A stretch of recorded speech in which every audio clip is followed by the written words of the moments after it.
Bonjour à tous et bienvenue sur le podcast du Turf. Alors aujourd'hui, on va faire le bilan de mon pronostic quotidien que j'ai appelé le coup sûr du jour.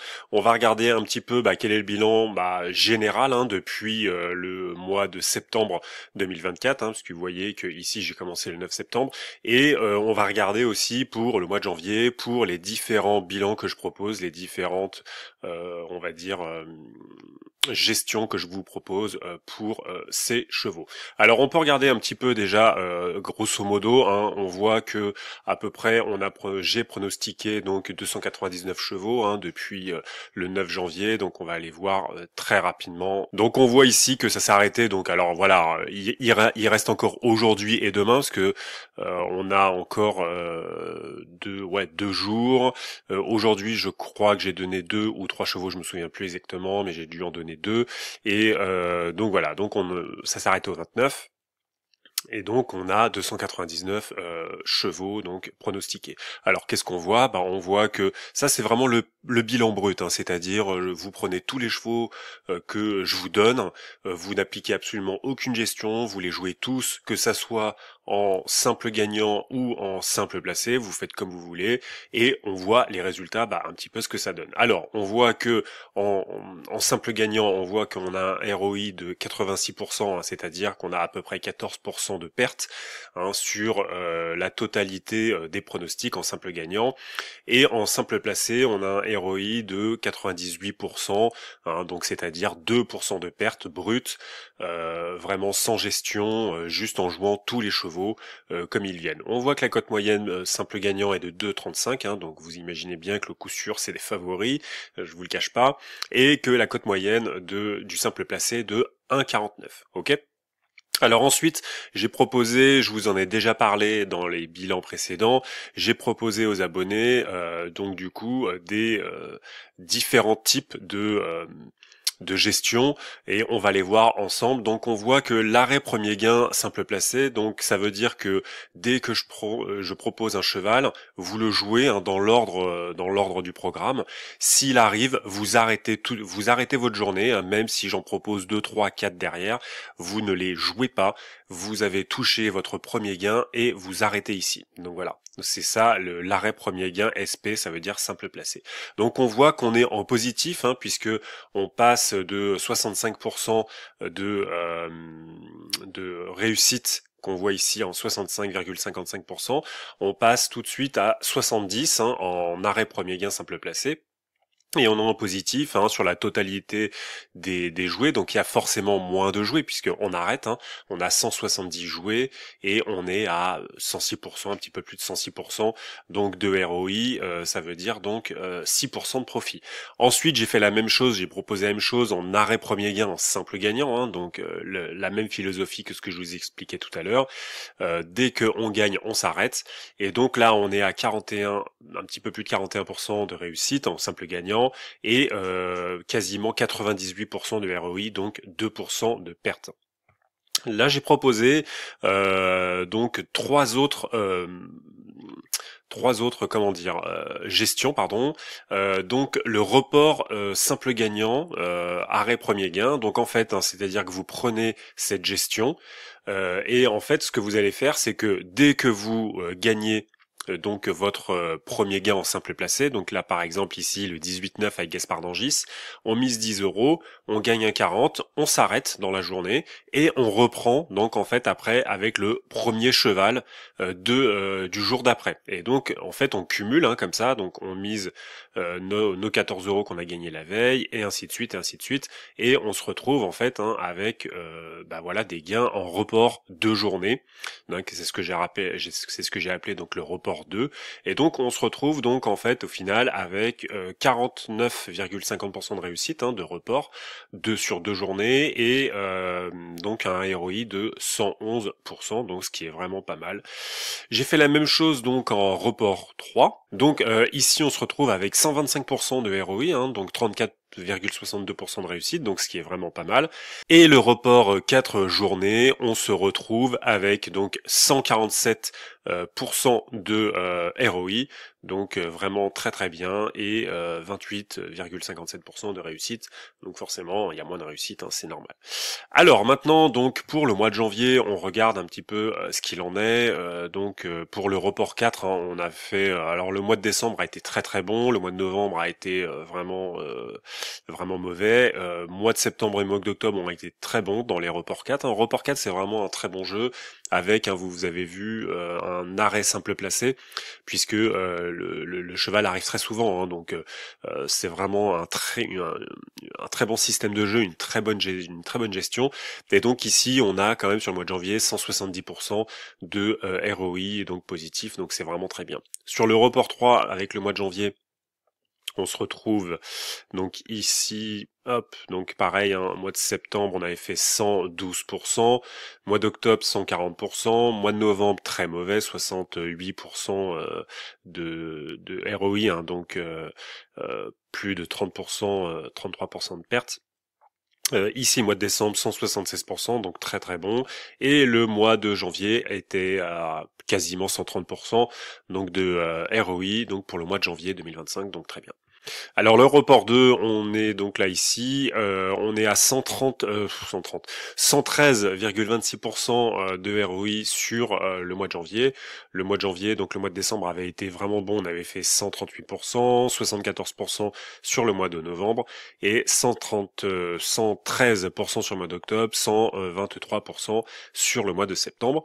L'arrêt premier gain, en simple gagnant, on se retrouve avec un mois de janvier quasiment break-even, hein, on est à 98-46% de ROI, hein, donc 2% de perte, hein, grosso modo, un petit peu moins.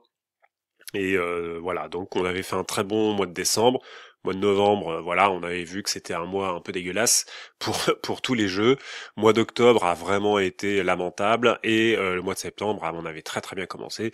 Voilà, donc après ça s'est un petit peu stabilisé. Là, on se retrouve à 124, là à 98.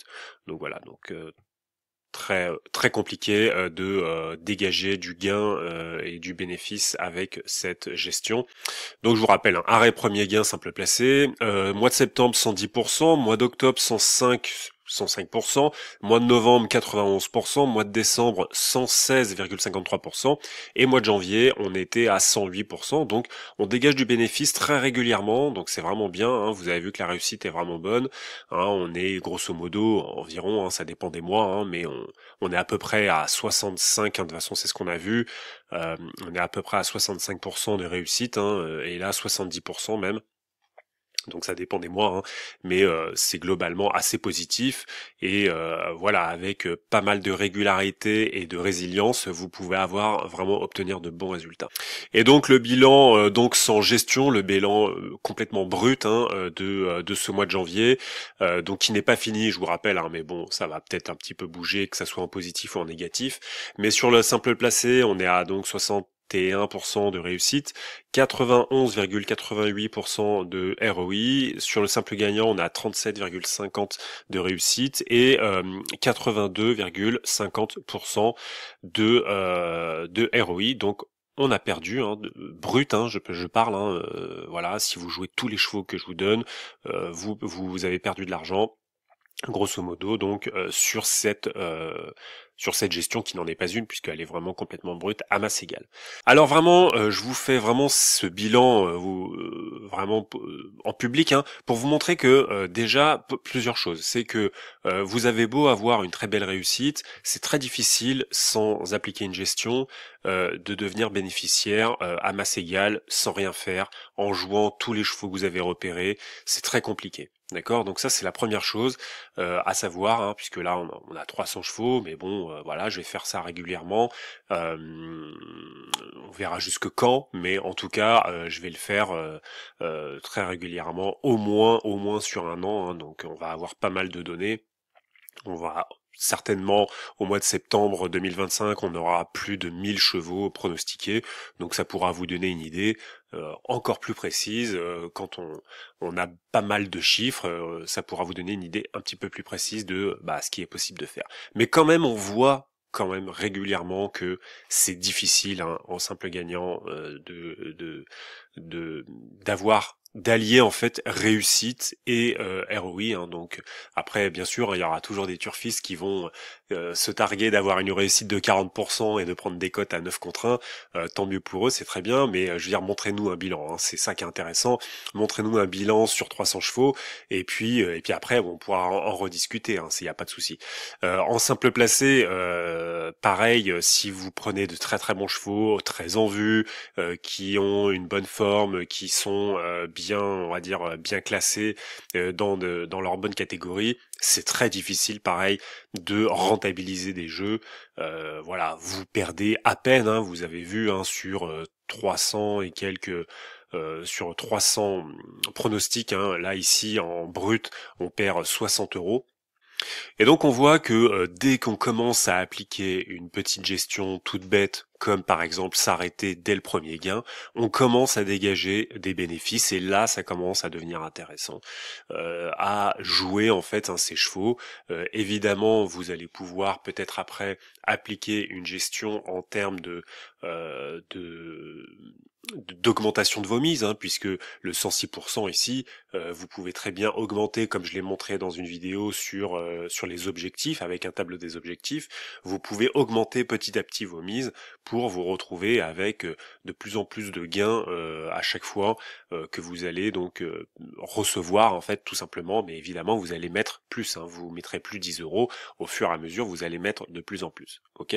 Mais ce qui compte, c'est d'être régulier, hein, d'accord, hein, c'est pas d'être le meilleur, c'est pas de trouver l'outsider, c'est pas de trouver le méga favori qui va arriver quoi qu'il arrive. Et c'est vrai que grosso modo, moi, ce que je perçois quand même dans les retours des turfistes, c'est qu'il y a beaucoup trop d'émotions dans les jeux. En fait, il faut vraiment bien distinguer deux choses, hein. C'est très important ce que je vais vous dire ici, c'est que en fait il y a le plaisir de regarder les chevaux, de regarder la course, le plaisir du sport, hein, si vous voulez, comme vous regardez les Jeux Olympiques, hein, très clairement, il y a le plaisir de voir les athlètes, le plaisir du sport, le simple plaisir de regarder un sport à la télé, quoi, ou en vrai dans les hippodromes, et la gestion de vos mises et de vos paris et tout ce que ça entraîne derrière, puisque vous le savez très bien, je veux dire, on part, quel que soit le bookmaker, que ce soit le PMU, The Turf, Genibet ou tout ce que vous voulez, on part perdant avec ce jeu. On part perdant puisque on a les taux de retour joueurs qui sont négatifs pour nous, d'accord ? Donc, on ne peut pas espérer gagner sans rien faire, juste en misant sur le favori, sur le deuxième favori, le troisième favori ou sur l'outsider. Quoi qu'il arrive, nous perdons nos jeux. Sur le long terme, je parle, hein, parce que évidemment, on peut gagner sur 15 courses, et puis les 15 autres courses sont perdantes. C'est pour ça que souvent, quand on vous fait, entre guillemets, miroiter des super gains avec genre des outsiders qui payent. Le problème, c'est que les gens ne sont pas capables de suivre un pronostiqueur ou même eux-mêmes, hein, c'est-à-dire eux-mêmes, ils commencent à pronostiquer au bout de 15, 20 ou 30 courses pronostiquées, ils commencent à douter parce que on a eu un écart de 10, on a eu un écart de 5, on a eu un écart de 15 et forcément, on se met à pronostiquer, on se met à douter pardon et ou à ne plus suivre sa propre méthode qu'on a établie ou ne plus suivre le pronostiqueur en question qui vous dit ah bah oui mais regarde putain pourtant je t'ai trouvé un outsider à 15 contre 1. Ouais mais le problème c'est que les 30 jeux suivants ils sont négatifs quoi. Donc ton outsider à 15 contre 1, en fait au final c'est négatif quoi, hein, sur 45 courses. Donc c'est pour ça que vraiment il faut que vous soyez régulier, il faut croire en votre méthode ou croire en votre gestion, mais vraiment ne pas lâcher quoi, hein. C'est-à-dire c'est très important, c'est comme ici par exemple, je vous remontre hein, le report 4 sur 4 journées.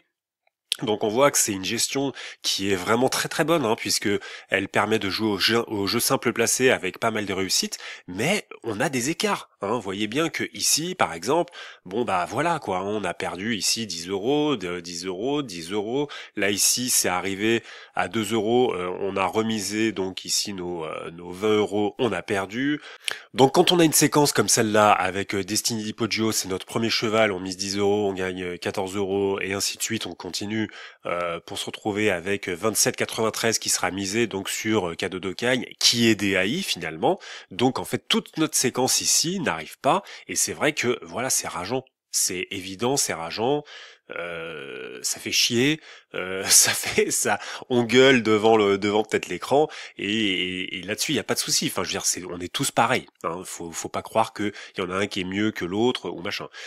Mais ce qui compte, c'est que toutes ces séquences, en fait, il faut voir un ensemble de séquences. Il faut pas en voir une ou deux, d'accord? Puisque vous voyez, après derrière, ça arrive et ça gagne et ça gagne et ça gagne et on se retrouve en fait au final avec, bah voilà, des résultats qui sont quand même assez positifs, puisque je vous remontre, dans l'ensemble, on est quand même à 147% de ROI et grosso modo sur les mois, on a quand même gagné de l'argent. Donc c'est ce qui compte, c'est vraiment la régularité et la résilience que vous avez vis-à-vis des courses, des aléas et de tout ce qui peut arriver, quoi. Parce que je veux dire, je reprends des exemples assez récents. Mais je veux dire, il y a des turfistes, je sais pas, enfin, alors c'est vrai qu'on est chauffé à blanc avec le Cornulier, avec l'Amérique, mais je veux dire, il y en a, ils sont beaucoup trop émotionnels là-dessus. Enfin, je veux dire, l'Amérique, le Cornulier, tout ça, ce sont des courses comme les autres. Quand je dis des courses comme les autres, je parle au niveau turfiste, c'est-à-dire Paris hippique. D'accord? Mais évidemment, sportivement parlant, c'est les meilleures courses. On est chauffé à blanc par Equidia, les conférences d'avant-course, les conférences d'après-course et tous les pronostics qui pullulent à tout va. Et c'est normal, voilà, chacun y va de son pronostic. Mais je veux dire, tout ça, ça reste dans une séquence de mises et de paris qui ont leur propre vie, quoi. C'est-à-dire, elles perdent, elles gagnent, elles perdent, elles gagnent. Et ce qui compte au final, c'est au bout de 300, 100 ou une centaine, même 1000 courses, où est-ce que j'en suis? Où est-ce que j'en suis? Est-ce que je suis positif? Est-ce que je suis négatif? Et voilà, c'est ça que vous devez voir en fait. C'est pas sur un mois ou sur 10 jours où est-ce que j'en suis, quoi. Parce que forcément, vous allez avoir des pertes, vous allez avoir des écarts, et ce qui va compter chez vous, c'est votre résilience, c'est votre capacité à garder votre cap et surtout à ne pas en dévier, quoi. Parce que si vous croyez en votre méthode, même en simple placé, simplement, vous allez être gagnant, comparé à tous les autres qui ont peut-être abandonné parce que ils ont connu un écart de 4, quoi. D'accord. Donc voilà, donc n'hésitez pas à vous abonner au pronostic du coup sur du jour. Allez, sur ce, je vous dis à bientôt.